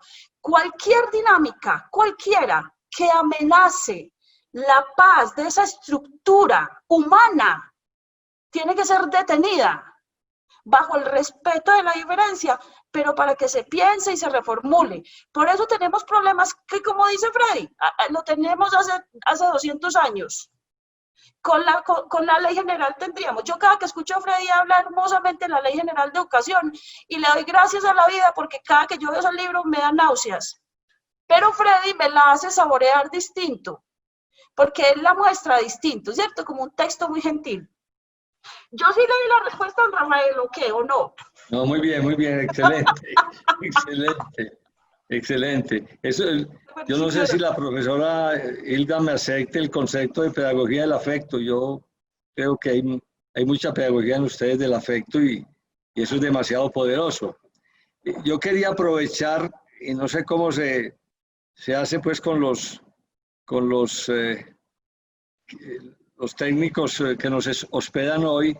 Yo quisiera ver si de pronto el decano de educación todavía está por ahí y qué reflexiones le suscita haber oído estas tres personas con un grado de profundidad, pero al mismo tiempo de razón y al mismo tiempo de emoción y al mismo tiempo de agenda. Si el decano de educación de la Universidad de Antioquia está por ahí y alguien me ayuda a ubicarlo y que pueda compartir la pantalla y que nos regale 5 minutos de qué le deja a usted esta reflexión y qué otras cosas usted quiere señalarnos al respecto. E igualmente quería preguntar, porque vi que de la Fundación Creanta de Barcelona, los queridos amigos de la Fundación Creanta estaban por ahí, ver también si los ubican y podrían ellos participar ahorita en algún otro momento. Doctor Rafael, no, muchísimas gracias por su invitación acá a escuchar a participar, perdón, porque ya el grupo Diverser, a quien agradezco esta invitación y me parece maravilloso que se hagan estos debates porque precisamente, y aquí empiezo con una de las provocaciones que me parece muy interesante y así tiene que ser estos debates, con preguntas provocadoras. Escuchar a estos maestros, pues a mí me da una enorme emoción igual que a usted. La maestra Zoraida, el rector Freddy, porque realmente están en el territorio, están con nuestros maestros, están con nuestros estudiantes y viven a diario lo que es la realidad de estos espacios y escenarios. Yo quisiera retomar un poco lo que planteaba Freddy y estoy totalmente de acuerdo con él. Yo creo que la Ley General de Educación es una excelente herramienta, sigue teniendo una enorme actualidad, sigue teniendo una vigencia importantísima. Lo que nos ha faltado es haber seguido por esa senda. Si de pronto nos damos cuenta es que incluso muchas de las directivas ministeriales que se han venido trabajando, incluso lo que han terminado es desviando esa ruta original que teníamos en la ley. Y la ley ya de entrada en el año 94 estaba abordando estos temas y coincido con Freddy que aunque totalmente de acuerdo, no estamos descubriendo nada nuevo.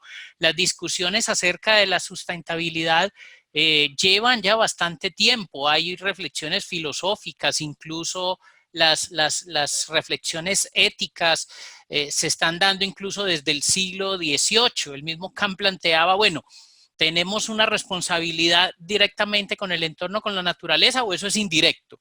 A las actuales teorías filosóficas que nos están planteando un momentico y que son biocéntricas y se está planteando es todos los seres vivos tienen igual derecho a existir y por lo tanto nosotros no somos la cúspide en la pirámide. Entonces esto sigue teniendo una enorme relevancia.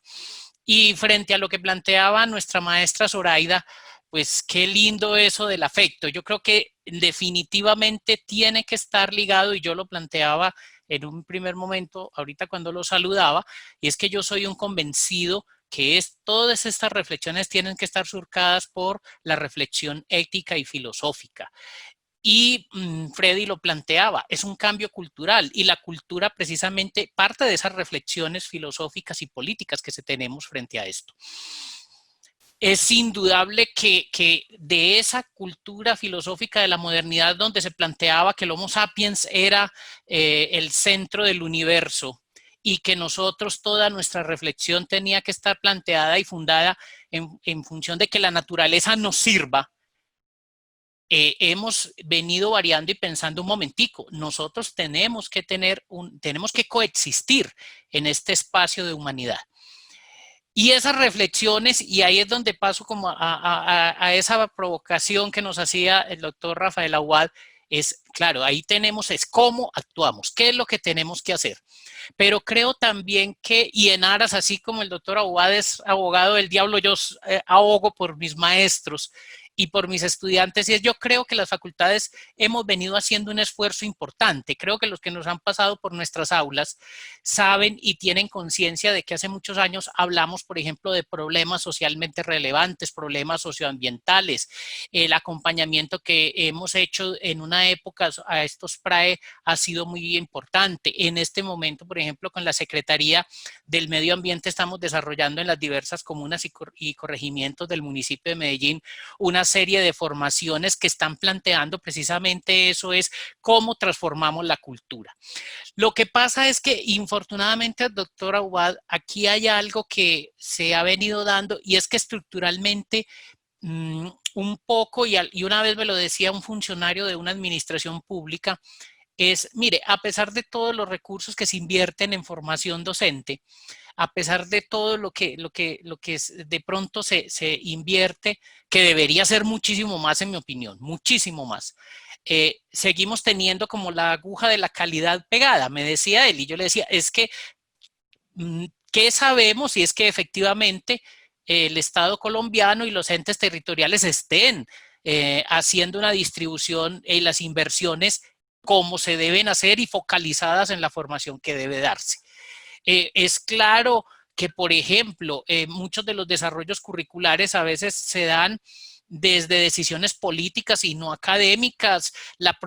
A veces, por ejemplo, piensan nuestros dirigentes que cada vez que se crea una cátedra, con eso está solucionando el problema, cuando realmente lo que estaríamos pensando, y en eso Freddy lo planteaba y la maestra Zoraida, es que, por ejemplo, deberíamos estar pensando en proyectos integrados, en trabajo colaborativo, en resolución de problemas. Por allá en el año 94, el filósofo Karl Popper planteaba la vida es solución de problemas, y usted creo un poco que nos ha puesto en ese reto, es cómo nosotros nos convertimos, y no solamente los maestros en las aulas, sino todos los profesionales, convierten toda su formación, todos sus conocimientos en lo que se plantea en la vida, que es resolver problemas. Ahora, ese resolver problemas tiene que ser un ejercicio crítico y reflexivo, porque se quedaría única y exclusivamente en el hecho instrumental, y creo que precisamente eso es lo que nos da la formación ética, filosófica, crítica que otorgan las universidades, ¿cierto? Un conocimiento muy importante que tiene que llevarse a la sociedad. Creo que los maestros estamos en eso. Lo que pasa es que no somos solamente el centro de la variable, sino que hay muchísimas variables que tendríamos que pensar para plantear esto de las transformaciones y cambio en la cultura escolar. Yo un poco con ProAntioquia planteaba que nosotros tenemos que abocarnos, por ejemplo, a estudios de qué es y lo que llamamos la cultura escolar. Y eso nos tiene que llevar también a pensar cómo tiene que haber cambios, porque definitivamente si seguimos pensando como el ejemplo que nos traía Fernando, es si pensamos que el progreso y el desarrollo es sacar todos los recursos del subsuelo, pero destruyendo el medio ambiente, destruyendo las fuentes de agua, entonces, ¿qué tipo de calidad de vida son? Tendremos que pensar y volver a esas reflexiones sobre lo que consideramos una vida feliz, una buena vida, una vida que perfectamente dialogue con todos esos elementos. Creo que los maestros vamos en esa senda, las facultades de educación somos conscientes de que tenemos que seguir trabajando en eso, nos tendremos que hacer mayores esfuerzos, eso es indudable, pero vamos por ese camino, y un ejemplo, yo lo planteaba, es estos foros, estas discusiones, los programas transversales que tenemos en la formación de maestros donde tocamos estos temas. Que incluso no son esporádicos, buscamos que sean parte constitutiva de esas reflexiones académicas que tenemos permanentemente. Muchas gracias, decano. Aquí me llegó una pregunta del querido amigo Emilio Palacios de Creanta, que está en Barcelona, y dice lo siguiente, y muy a Freddy le voy a pedir que nos ayude a conversar con Emilio este tema. Dice: la educación por el desarrollo sostenible abarca 3 dimensiones: la económica, la social y la ambiental. A partir de estas 3 dimensiones, planteo 5 cuestiones. 1. ¿Qué saberes, conocimientos priorizar? 2. ¿Qué significados incorporar en el proceso educativo? 3. ¿Qué procesos educativos articular? 4. ¿Qué contextos son claves para la institución educativa? Y 5. ¿Qué demandas del contexto comunitario satisfacer? Si bien pues Freddy puede empezar, yo creo que aquí también es muy importante la participación de Zoraida. Y él también nos recomienda, Emilio, en cuanto a buenas prácticas, consultar la red internacional de promotores ODS, de los ODS en los que participa Colombia, que es www.promotoresods.org. Nos recomienda Emilio de Creanta. Pues aprovecho para un saludo a Emilio, él cuando está en cuarentena, que debe llevar mucho rato, le da por hacer preguntas complicadas, pero bueno, para eso son las cuarentenas, pero un abrazo muy grande a Emilio por todo ese apoyo que nos ha dado aquí en la educación de la ciudad, de la región y en general del país. De manera que Emilio, gracias por estar aquí. Vamos, Freddy, después Zoraide, por favor. Bueno, saludo al profesor Emilio, me alegra mucho que esté por aquí. Tenemos una conversa pendiente que no pudimos realizar en uno de sus pasos por Colombia, por Medellín.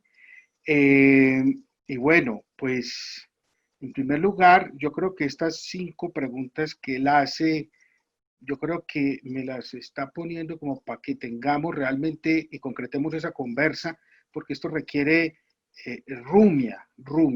Pero yo creo que parte de esos puntos ya los veníamos trabajando y Zoraida los trabaja mucho en campo y creo que eso fue lo que nos vinculó mucho. Y es la primera, ¿cierto? Desde la primera pregunta, ¿qué priorizar? ¿Qué priorizar? Es como planteaban los teóricos ingleses de lo político en la década del 40 y que después retomó Álvaro Gómez Hurtado sobre lo fundamental, es decir, pongámonos de acuerdo en lo fundamental, ¿cierto? ¿Qué es lo básico? A partir de lo cual no hay discusión y de ahí para allá construimos el resto. Bueno, en Colombia, pues, ese ejercicio se hizo en la Constitución del 91 y también la Ley General de Educación trató, después de mucho trabajo, de mucha discusión, de muchos aportes académicos del movimiento pedagógico en Colombia y logró construir un documento supremamente interesante con unas líneas de vanguardia, que incluso hoy todavía siguen siendo vanguardia muchos de esos puntos. ¿Y qué priorizar? Vea, para priorizar yo voy a tomar así, sin mucha reflexión sobre estas preguntas, sino de lo que he venido elaborando, voy a tocar un artículo de la Ley General de Educación. Uno, para establecer qué priorizar. El artículo 91 dice, más o menos, dice así, el educando o estudiante es el centro del proceso educativo y debe participar activamente en él, y el proyecto educativo institucional debe dar cuenta de ello. O sea, ese es un ejercicio para priorizar, porque invierte la relación de poder, que está fundamentada todavía en una cómoda jerarquía, donde el conocimiento está centrado, la autoridad está centrada en el conocimiento del maestro. El maestro como ejercicio de poder. Que todavía hoy, en el siglo XXI, tenemos muchas prácticas de esas que son propias de la educación y de la escuela prusiana, muchas prácticas de esas todavía siguen en el siglo XXI, ¿cierto? Ese ejercicio de autoridad. De ahí, otro librito para recomendar que es chiquito y es agradable, y es una maravilla, que se llama Pulgarcita. Se llama Pulgarcita, de nuestro amigo filósofo francés Michel Serres. Pulgarcita, que nos hace una reflexión espectacular sobre los nuevos lenguajes que nos corresponde aprender para relacionarnos y vincularnos con esta población del presente, joven del presente, que les va a tocar reinventar todo porque la sociedad, nosotros no vamos a dejar nada. Entonces, solamente quiero retomar esa, porque esa y que está en la ley, ¿cierto?, me obliga a mí como institución a leer el contexto, a integrarme con ese contexto, y de ahí viene una recomendación para las universidades, para las facultades de educación, aprovechando que está el señor decano, y que esto lo hemos conversado en muchas reuniones, en muchos escenarios. Un dato que le hace falta a las facultades, y es que les hace falta más pernoctar en el territorio, pasar varias noches allá, viviendo la cotidianidad. Yo he participado y me he encontrado en campo con los académicos, con los investigadores, con las profesionales de extensión, y encuentro el choque tan bravo con ese lenguaje académico que se torna academicista, y como dice Zoraida, esos conceptos a veces nos los tenemos que tragar. A mí me pasó una vez en el municipio de San Roque, por allá en una vereda muy lejana, en una escuelita, hace como 15 años, haciendo un taller sobre educación ambiental, precisamente. Y estábamos hablando de un mapa de riesgos, y cómo lo hacíamos, y todo ese tipo de cosas. y había un señor ya bastante mayor con su sombrero y él ponía un cuidado. Cuando yo pensando que estaba siendo muy claro con dibujos y con cosas, y cuando terminé el señor me dice, oiga, profe, usted me lo afrisola otro poquito. Yo le echo lo afrisolo, ¿cómo así? Pues me lo pone así como si fuera un caldito de frisoles para yo degustármelo. O sea, lo que yo había dicho, yo no me había hecho entender utilizando todos mis recursos pedagógicos y didácticos, porque me hacía falta conocer el lenguaje local, las prácticas locales, me hacía falta dormir ahí, amanecer ahí, trasnochar ahí, estar en la cocina y conocer ese lenguaje local. Entonces, aproveché y empecé a hacer unas preguntas y con ejemplos de lo que ellos me iban diciendo, volví y lo dije, pero con elementos locales. ¿Quién fundamentó una práctica pedagógica similar a esa? Pues a lo que yo tuve que inventar ahí, pues Paulo Freire. Entonces, ¿para qué nos sirve ser tan expertos teóricos en Paulo Freire si eso no me permite comunicarme con los campesinos, con esos otros lenguajes, con esos otros saberes y genero una brecha de distanciamiento? Porque yo soy académico, porque yo soy profesor universitario. Entonces, nos hace falta trasnochar más, ir allá para poder generar esas priorizaciones que nos pregunta el profesor Emilio. En Colombia, las instituciones educativas tenemos una autonomía en el marco de la ley. Una autonomía. La ley nos dice cuáles son los básicos, cuáles son lo mínimo que tenemos que alcanzar. Pero me dice, el cómo usted lo puede montar, usted lo puede hacer, pero no lo hemos podido. Entonces, cada rato nos ponen, el más reciente llaman los derechos básicos de aprendizaje. Vea, maestro, como usted no fue capaz, entonces vea, yo le priorizo esto. Pero nos entregaron la autonomía y además la autonomía para construir ese lenguaje, esa priorización. El decreto 1743 del 94, el del PRAE, nos dice que lo primero que tenemos que hacer como institución educativa es hacer un diagnóstico de las condiciones ambientales.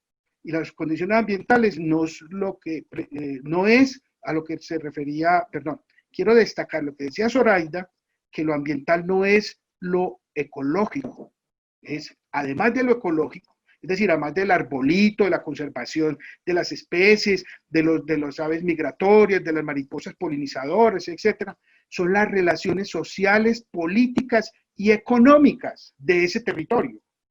Y es lo primero que nos dice desde 1994. Pero la práctica cultural nos lleva a que no tengamos en cuenta eso. Mire, señor decano, imagínense que en 2 oportunidades a mí me han buscado unos estudiantes de pedagogía y de educación para hacerme entrevistas sobre escuela nueva y sobre educación rural, sobre pedagogías activas. Entonces, cuando yo les cuento este asunto y después yo les pregunto, oiga, ¿y la clase de ustedes en ese marco pedagógico cómo se desarrolla? De forma tradicional. ¿De qué estamos hablando? ¿De qué estamos hablando? Nos volvemos expertos de un discurso, pero la práctica cotidiana, universitaria y escolar es tradicional. Como me decía un profesor de los que trabajan conmigo de una de las tantas escuelas normales, es que a mí me dieron un seminario de escuela nueva.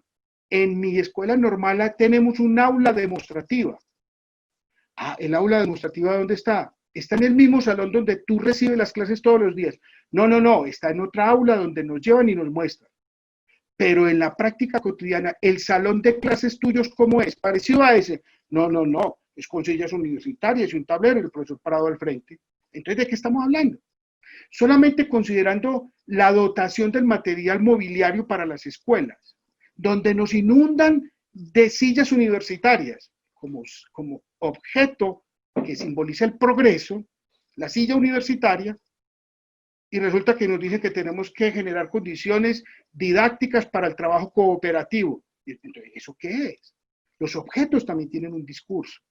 Entonces, nos hace falta que esa transformación no solamente sea discursiva, sino que en las facultades de educación nuestras aulas sean como las aulas demostrativas de escuela nueva, donde la jerarquía en el uso del poder en el aula se invierta y generemos todo lo que estaba planteando Freire en términos pedagógicos, lo que estamos hablando de Vygotsky, porque yo he estado en unos eventos donde hay unos superdoctores en teoría pedagógica, pero cuando se reúnen a trabajar con sus pares, resulta que es el orden prusiano de la autoridad, de la disciplina y del saber centrado en el maestro.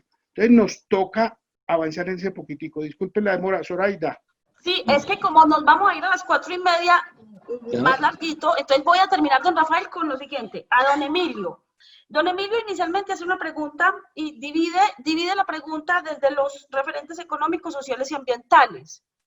Entonces, es muy posible por la concepción cultural que tengamos, o no conozco bien pues, el bagaje del señor Emilio, él hace la separación. Cuando yo escucho la pregunta, yo no soy capaz de separar los tres elementos, porque el ideal sobre el que estamos construyendo la reflexión realmente de lo ambiental en nuestro contexto es que de eso, en ese contexto ambiental, confluye lo económico y confluye lo social, como si fuera el contenedor de todas las otras dinámicas, ¿cierto? Entonces no las separo. Él hizo 5 preguntas que efectivamente dan para la conversadita que Freddy ya le sentenció con unos buenos cafecitos, y él pues hará lo propio con sus vinos. Pero yo sí quiero hablar sobre esos saberes que se deben priorizar, y encuentro que los saberes, el maestro lleva el saber académico, que es su deber ser, ¿cierto? Que es de lo que él es garante. Pero tiene que haber una priorización con los saberes comunitarios, los saberes en el territorio, los saberes de la comunidad, los saberes que tienen y que llevan los estudiantes, los padres de familia. Intentando darle respuesta a esa primera. Seguramente voy a quedar corta, pero peor no decirlo. Sobre los significados que hay que incorporar. Considero que tendríamos que incorporar los significados en relación a las necesidades que emerjan en esa dinámica de la escuela. Y van a emerger por necesidad o por fortaleza. Es decir, no están escritos. La escuela no tiene realmente el espíritu escrito determinado con un ABC. La escuela tiene un derrotero, pero la escuela permanentemente tiene que ajustarlos y acomodarlos. Todos los días lo que tenía planteado desde su currículo es objeto de una reflexión que la va a dar la necesidad o la fortaleza. Bajo esas dos premisas considero yo que salen los cambios que tiene la escuela. Un tercero habla del proceso de articulación. Se deben articular, pienso yo, desde las dinámicas que se dan en el territorio. Se deben articular en esas dinámicas de territorio donde se encuentra la escuela, que es distinta a la escuela que hay en Tarso y distinta a la escuela que hay en Magangué y en la Hormiga Putumayo, ¿cierto? Y que seguramente pasa lo mismo en la escuela de Málaga y en la escuela díganme otra de España, yo no sé, en otra provincia española, ¿cierto? Cambia permanentemente. La otra pregunta es sobre el contexto. Considero que inicialmente debe ser el maestro, lleva su contexto académico y debe estar toda esa dinámica académica, toda esa dinámica del saber específico debe estar parada sobre el contexto de la realidad para que pueda ser pertinente, porque eso es lo que pasa con la escuela, esa es la esquizofrenia que yo hablo. La escuela por un lado tiene el discurso y por el otro tiene la vida real, ¿cierto? Lo que pasa, una cantidad de ideas, pero en las ejecuciones nos quedamos un poco cortos. ¿Y qué demanda el contexto? En este caso, el contexto de nuestra escuela. Don Emilio, yo considero que no, en este momento está demandando la función, resignificar la función de la familia, resignificar la responsabilidad. Ese concepto sí que lo vamos a tener que resignificar, pero rápido. Fortalecer las líneas de comunicación, porque ya le agregamos una cosa que se llama virtualidad, que no existía y ya tiene que existir. Y en ese orden, nada más y nada menos que resignificar el currículo. La escuela tiene que pensar en sus contenidos, tiene que pensar en los proyectos y tiene que pensar en la evaluación, que es también lo que viene haciendo el grupo Diverser con la profesora Hilda, que además, como seguramente yo ya voy a ser la última, yo lo agradezco porque yo creo que yo en los inicios del grupo hice parte. Entonces yo he sido una beneficiada en el tiempo del grupo Diverser y seguramente me han pulido, y si ahorita estoy muy peor, no es por culpa de ellos, todo lo contrario, ellos hicieron mucho bien en mí, pero este grupo es la muestra de que es solo la perseverancia, porque ellos empezaron con las escuelas normales y con seguridad miren ya dónde vamos, ¿cierto? Porque esto hace parte de las reflexiones que ellos día a día han hecho y han mejorado. Y siquiera Freddy lo dijo en relación al señor decano, la universidad. Yo me sueño esos chicos que están en sus pregrados y en sus posgrados trabajando esos proyectos allá, en la escuela, tal cual todo el año. Obviamente hay un tema de infraestructura y de transporte y ahora pues más, pero cuando ellos van realmente a la escuela y se dan cuenta que los dejó la chiva, que los estudiantes no fueron porque hay cosecha, que entonces la escuela está sin agua, entonces ¿qué hacemos? Y todos los baños están inservibles, eso hace un punto de quiebre. Entonces toda la teoría que yo tenía, que me volví experto, se queda en un stand-by porque tengo que aterrizarlo. Y ahí sí, como dice Freddy, démelo, como dijo el señor, como los frisoles, démelo así menuditico. Afrisoladito. Afrisoladito, eso es. Ve, yo creo que yo le contesté a don Emilio en la misma línea que nos preguntó. Es que don Emilio, usted tiene que darse cuenta, nos hizo preguntas muy densas, que estos pobres cristianos pueden media hora y yo, por ejemplo, ni en 2 días. Así es de que usted disculpa, pues, y eso es una cantidad de información dada. Yo agradezco profundamente el encuentro. Sí espero que de todo lo que yo pude haber dicho, sí tengamos claro que la escuela nunca dejará de ser la responsable de que esos niños y esos muchachos que están allí saquen de ellos una expresión de mejor humanidad. Y así nosotros seamos tan imperfectos, tan frágiles como maestros, pues a veces los pelados nos superan años luz en casi todo. Pero si nosotros estamos ahí es porque hay una puntada que solo yo la puedo dar. Y ojalá esa puntada la sepamos dar cuando es. Y en este ejercicio de la sostenibilidad, no dejemos que esas tareas sean de los municipios. Esas tareas son de nosotros, son de la escuela. Muchas gracias, profe. Yo pido disculpas porque, dado el goce intelectual pues, que yo tengo, se me fue el tiempo.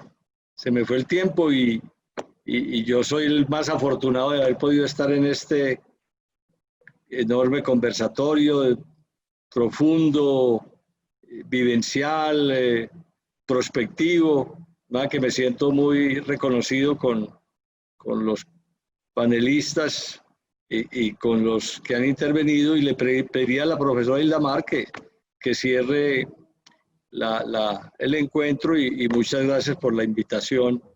Muchas gracias a Zoraida, a Freddy, a Fernando y por supuesto a Rafael por la moderación, por todas las palabras que fueron posibles poner hoy para pensar un tema tan denso en el que queda clara la responsabilidad que tenemos en la escuela, no solo en el desarrollo del pensamiento crítico, sino también en la vinculación con la comunidad. Queda el video para las personas que quieran acceder al posteriormente y por supuesto nuestros canales abiertos para las preguntas y comentarios. Les invitamos a nuestro encuentro el próximo martes 28 de julio, donde hablaremos sobre educación primaria. Tendremos a Yolida Ramírez, profesora de la institución educativa Héctor Abad Gómez, al profesor Jorge Duque, con la moderación de Mayerlin Borja Maturán. Entonces esperamos que nos acompañen nuevamente. Muchas gracias y el agradecimiento a todas las personas que estuvieron aquí, a los comentarios que se generaron, a las posibilidades y vínculos que se abren nuevamente con la Facultad de Educación y por supuesto a la invitación que nos han hecho a pensar en nuestro modelo de prácticas, unas prácticas que se vinculen realmente con la institución educativa. Muchas gracias y feliz tarde.